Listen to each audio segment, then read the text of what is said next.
Hi ಸ್ನೇಹಿತರೆ, ಎಲ್ಲರೂ ನಮಸ್ಕಾರ. Welcome back to my YouTube channel Santosh updates. ಇವತ್ತಿನ ಈ ವಿಡಿಯೋದಲ್ಲಿ ಯಾವುದರ ಬಗ್ಗೆ ಒಂದು ಮಾಹಿತಿ ತಿಳಿಸ್ತಾ ಇದ್ದೇನೆ ಅಂದರೆ, ಈಗಾಗಲೇ ಗೃಹಲಕ್ಷ್ಮಿ ಯೋಜನೆ 32ನೇ ಕಂತಿನ ಹಣ ಒಂದು 70-80% ಫಲಾನುಭವಿಗಳಿಗೆ ಬಂದ ಆಗಿದೆ. ಇನ್ನುಳಿದ ಫಲಾನುಭವಿಗಳಿಗೆ ಇನ್ನೂ ಕೂಡ ಒಂದು ವಾರದ ಒಳಗಡೆ ಜಮಾ ಮಾಡ್ತಾರಂತ ಹೇಳ್ಬೋದು.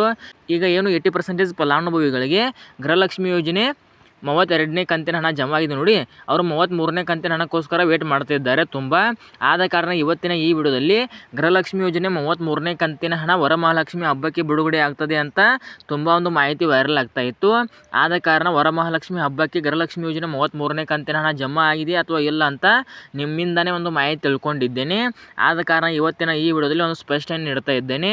ಆದ ಕಾರಣ ಯಾವುದೇ ರೀತಿ ವೀಕ್ಷಕರು ಈ ವಿಡಿಯೋನ ಸ್ಕಿಪ್ ಮಾಡಿ ನೋಡಬೇಡಿ. ವಿಡಿಯೋನ ಸ್ಕಿಪ್ ಮಾಡಿ ನೋಡಿದರೆ ನಿಮಗೆ ಅರ್ಧಂಬರ್ಧ ಇನ್ಫಾರ್ಮೇಷನ್ ಸಿಕ್ಕ ಹಾಗೆ ಆಗುತ್ತದೆ. ಆದ ಕಾರಣ ವಿಡಿಯೋನ ಕೊನೆವರೆಗೆ ನೋಡಿ ಸಂಪೂರ್ಣವಾದಂಥ ಮತ್ತು ನಿಖರವಾದಂಥ ಮಾಹಿತಿಯನ್ನು ತೆಗೆದುಕೊಳ್ಳಿ ವೀಕ್ಷಕರೇ. ಹಾಗಾದರೆ ಬನ್ನಿ ಇವತ್ತಿನ ಈ ವಿಡಿಯೋನ ಶುರು ಮಾಡೋಣ. ಇಲ್ಲಿ ನೋಡಿ ಸ್ನೇಹಿತರೆ, ಮೊದಲಿಗೆ ಹೇಳಬೇಕಂದ್ರೆ ಗೃಹಲಕ್ಷ್ಮಿ ಯೋಜನೆ 32ನೇ ಕಂತಿನ ಹಣ ಈಗಾಗಲೇ ಒಂದು 70-80% ಫಲಾನುಭವಿಗಳಿಗೆ ಜಮಾ ಆಗಿದೆ.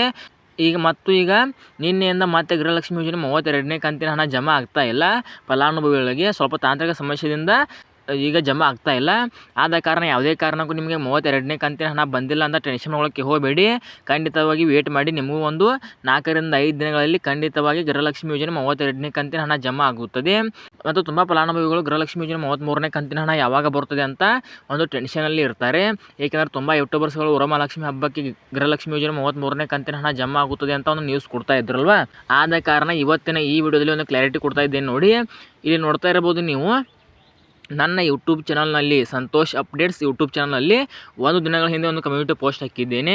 ನೀವೇ ನೋಡ್ಬೋದು. ಇಲ್ಲಿ ಗೃಹಲಕ್ಷ್ಮಿ ಯೋಜನೆ 33ನೇ ಕಂತಿನ ಹಣ ನಿನ್ನೆ ವರಮಹಾಲಕ್ಷ್ಮಿ ಹಬ್ಬಕ್ಕೆ ಯಾರಿಗಾದರೂ ಜಮಾ ಆಗಿದೆಯಾ ಅಂತ ಒಂದು ಕಮ್ಯುನಿಟಿ ಪೋಸ್ಟ್ ಹಾಕಿದ್ದೆ ನಾನು. ವರಮಹಾಲಕ್ಷ್ಮಿ ಹಬ್ಬ ಆದ ನಂತರ ಒಂದು ಕಮ್ಯುನಿಟಿ ಪೋಸ್ಟ್ ಹಾಕಿದ್ದೆ ನಾನು. ಅದಕ್ಕೆ 24 ವೀಕ್ಷಕರು ವೋಟ್ ಮಾಡಿದ್ದಾರೆ. ಇಲ್ಲ ಸರ್, ಹಣ ಜಮಾ ಆಗಿಲ್ಲ ಅಂತ 79% ಫಲಾನುಭವಿಗಳು ವೋಟ್ ಮಾಡಿದ್ದಾರೆ.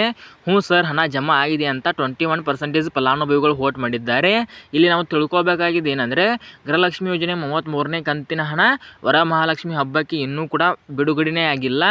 ಆದ ಕಾರಣ ಹಾಗಾದರೆ ನೀವು ಕೇಳ್ಬೋದು ಸ್ನೇಹಿತರೆ, ಸರ್ ಇಲ್ಲಿ 21% ಫಲಾನುಭವಿಗಳು ಏನು ವೋಟ್ ಮಾಡಿದ್ದಾರೆ ನೋಡಿ, ಗೃಹಲಕ್ಷ್ಮಿ ಯೋಜನೆ 33ನೇ ಕಂತಿನ ಹಣ ನಮಗೆ ಜಮಾ ಆಗಿದೆ ಅಂತ, ಅವರು ಯಾವ ರೀತಿ ವೋಟ್ ಮಾಡಿದ್ದಾರೆ ಅಂತ ನೀವು ಕೇಳ್ಬೋದು. ಇಲ್ಲಿ ನೋಡಿ ಸ್ನೇಹಿತರೆ, ತುಂಬ ಫಲಾನುಭವಿಗಳು ಫೇಕಾಗಿ ಕೂಡ ವೋಟ್ ಮಾಡ್ತಾರೆ. ಅಂದರೆ ಗೃಹಲಕ್ಷ್ಮಿ ಯೋಜನೆ 32ನೇ ಕಂತಿನ ಹಣ ಜಮಾ ಆಗಿದೆ ಅಂತ ಅವರು ವೋಟ್ ಮಾಡಿರ್ತಾರೆ. ಆದರೆ ನಾನು ಕಮ್ಯುನಿಟಿ ಪೋಸ್ಟಲ್ಲಿ ಗೃಹಲಕ್ಷ್ಮಿ ಯೋಜನೆ 33ನೇ ಕಂತಿನ ಹಣ ಅಂತ ಮೆನ್ಷನ್ ಮಾಡಿದ್ದೇನೆ.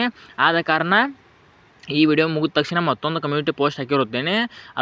ಅದಕ್ಕೂ ಕೂಡ ವೋಟ್ ಮಾಡಿ ನೋಡೋಣ. ಒಟ್ಟಲ್ಲಿ ಗೃಹಲಕ್ಷ್ಮಿ ಯೋಜನೆ 33ನೇ ಕಂತಿನ ಹಣ ಬಿಡುಗಡೆ ಆಗಿದೆ ಅಥವಾ ಇಲ್ಲ ಅಂತ ನಿಮ್ಮಿಂದನೇ ಒಂದು ಮಾಹಿತಿ ತಿಳ್ಕೊಂಡು ನಿಮಗೆ ಹೇಳುತ್ತೇನೆ. ನಾನು ಯಾವುದೇ ಕಾರಣಕ್ಕೂ ಫೇಕ್ ಮಾಹಿತಿ ಹಿಂದೆ ಕೂಡ ಹೇಳಿಲ್ಲ, ಮುಂದೆ ಕೂಡ ಹೇಳುವುದಿಲ್ಲ. ಆದ ಕಾರಣ ಗೃಹಲಕ್ಷ್ಮಿ ಯೋಜನೆ 33ನೇ ಕಂತಿನ ಹಣ ಯಾರಿಗಾದರೂ ಜಮಾ ಆಗಿದ್ದರೆ ಪ್ಲೀಸ್ ವಿಡಿಯೋಗೆ ಲೈಕ್ ಮಾಡಿಬಿಟ್ಟು ಕಮೆಂಟ್ ಮುಖಾಂತರ ತಿಳಿಸಿ ಯಾವ ಜಿಲ್ಲೆಗೆ ಮತ್ತು ಯಾವ ದಿನಾಂಕದಂದು ನಿಮ್ಮ ಖಾತೆಗೆ ಗೃಹಲಕ್ಷ್ಮಿ ಯೋಜನೆ 33ನೇ ಕಂತಿನ ಹಣ ಜಮಾ ಆಗಿದೆ ಅಂತ. ಹಾಗಾದರೆ ನೀವು ಕೇಳ್ಬೋದು ಸ್ನೇಹಿತರೆ, ಸರ್ ಇದುವರೆಗೆ ಗೃಹಲಕ್ಷ್ಮಿ ಯೋಜನೆ 33ನೇ ಕಂತಿನ ಹಣ ಯಾವ ಒಂದು ಜಿಲ್ಲೆಯ ಯಾವ ಒಂದು ಫಲಾನುಭವಿಗಳಿಗೂ ಕೂಡ ಜಮಾ ಆಗಿಲ್ಲ ಅಂತ ನೀವು ಕೇಳ್ಬೋದು. ಹೌದು ಸ್ನೇಹಿತರೆ, ಇದುವರೆಗೆ ಯಾವ ಒಂದು ಜಿಲ್ಲೆಯ ಯಾವ ಒಂದು ಫಲಾನುಭವಿಗಳಿಗೂ ಕೂಡ ಗೃಹಲಕ್ಷ್ಮಿ ಯೋಜನೆ 33ನೇ ಕಂತಿನ ಹಣ ಜಮಾ ಆಗಿಲ್ಲ. ನೀವು ಯಾವುದೇ ಕಾರಣಕ್ಕೂ ವರಿ ಮಾಡೋಕ್ಕೆ ಹೋಗಬೇಡಿ. ಜಮಾಗಳು ಶುರು ಆದ ತಕ್ಷಣ ನಾನು ಮತ್ತೊಂದು ವಿಡಿಯೋ ಮಾಡಿ ನಿಮಗೆ ಮಾಹಿತಿ ನೀಡುತ್ತೇನೆ. ಆದ ಕಾರಣ ಈ ವಿಡಿಯೋದಲ್ಲಿ ಒಂದು ಕ್ಲಾರಿಟಿ ಕೊಟ್ಟಿದೆ ಅಂತ ಭಾವಿಸುತ್ತಾ ಈ ವಿಡಿಯೋ ಇಲ್ಲಿಗೆ ಮುಗಿಸ್ತಾ ಇದ್ದೇನೆ.